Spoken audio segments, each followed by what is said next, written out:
I'm Gerald Hartley. I'm standing for the Green Party in the County Council elections on May 4th, and I'm standing for Quedgeley, which is a seat currently occupied by the County Council leader, Mark Hawthorne. I've got three issues that I particularly want to draw to people's attention, and the first of those is democracy. Immediately after this election, we will see a leader elected, and that leader will come from the party that has the most number of seats, or maybe a complete majority, one or the other, but the leader will come from that biggest party. Immediately the leader is established, he will select his cabinet, and there will be 8 of them. This is all done under Mr. Blair's local government cabinet system. Thereafter, those 8 people will make all of the decisions. The rest of the councillors will be relatively irrelevant. They will sit on scrutiny committees, but the scrutiny committees, again by law, will have to be in the same sort of balance as the political parties.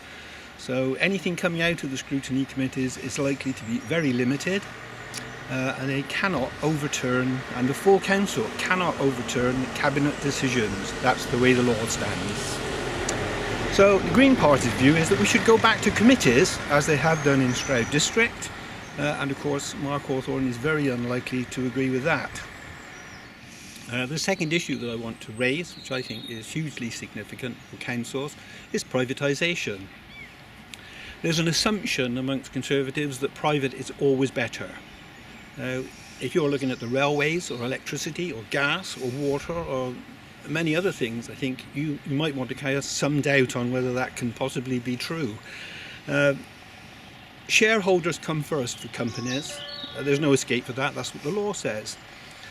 And I think the Green Party's view generally is that unless you can find an economy of scale that's not available via the public sector, there's no reason to actually privatise it. And that's very much my view. One of the things that does happen when things get privatised is that the paying conditions of the workers are no longer as good as they were. And it seems to me that's a false economy.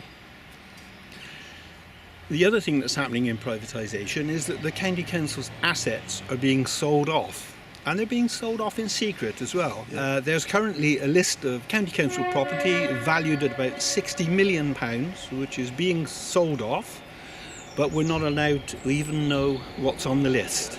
And the third issue that I want to raise is about open government. Both of the previous two issues actually lead in the direction of this problem, that when you have a cabinet system and you have privatisation, you almost inevitably you end up with a secret society. So the Javelin Park incinerator has been a classic example of this, where these 8 people out of the 53 councillors got to make all of the decisions. They completely defied the planning committee, which rejected this thing unanimously, even when it had a Conservative majority, but you note that in a planning committee it's illegal to whip it. So once they were free of the chains, they voted against it, but none of them would ever vote against it in any other forum, including a scrutiny committee or full council. So we've arrived at a situation where Gloucester, of which I'm currently chair, put in a Freedom of Information request for the contract to be released in full. This was refused by the County Council. We appealed to the Information Commissioner. The Information Commissioner found in our favour. The County Council took this to an information tribunal. They spent £250,000 of your pounds in trying to defend the indefensible, and they lost. And your money was lost as well.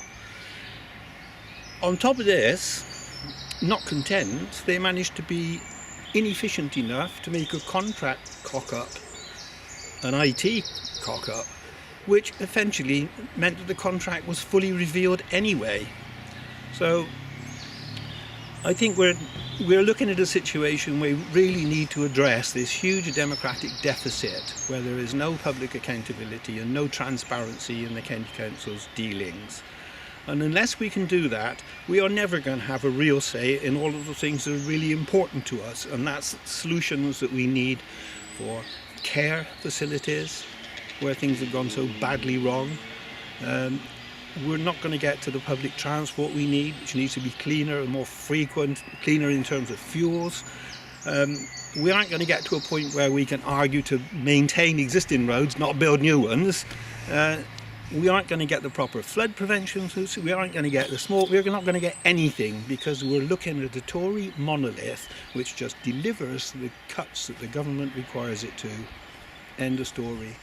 I've got a lot of family around Quedgeley, Kingsway, Moreton, Valence, Standish, and across in the Forest of Dean, of course, but I really did want to stand against Mark Hawthorne. I stood against Mark Hawthorne in 2013. I welcome the opportunity to put issues that I think are really important in front of the electorate in Quedgeley. I've done an awful lot of work there in terms of opposing the incinerator as chair of Gloucestershire, and quite a number of people there will know me through that activity. Other people may know me through my musical activity. One band leader I had in the past said I was really well known in Gloucestershire, especially to the police, but he was joking. That's the kind of humour you get from bands. But I am also locally a village hall treasurer for my sins, so I like to keep involved and active, and Sue and I have got a huge garden to look after and a new grandchild, so we're always busy.